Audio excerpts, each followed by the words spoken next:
Welcome to Penrose Learning, where we make understanding easy. You begin by confirming legality and getting consent. That protects you and the call.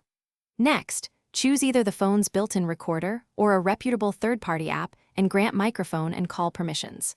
Once done, open the dialer or app, set Do Not Disturb to avoid interruptions, and ensure battery and storage are sufficient so recording won't stop mid-call. Now place or accept the call and immediately tap the app's record button to capture the entire conversation. Once the call is active, make sure the app is capturing audio clearly.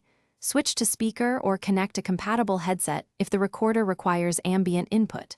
While you speak, keep an eye on the app's recording indicator and available storage to prevent truncation.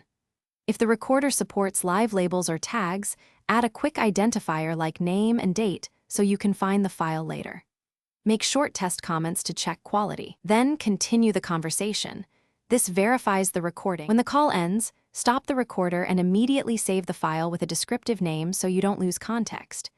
You should then play back the full recording to confirm clarity, volume, and that nothing was missed. This avoids surprises later. If the file is acceptable, back it up to encrypted cloud storage or a secure folder to prevent loss. If you find issues, retry with speaker or different app. Common fixes include granting permissions, toggling microphone access, or updating the recorder app. Thanks for watching. If this was helpful, leave a like and consider subscribing. See you next time.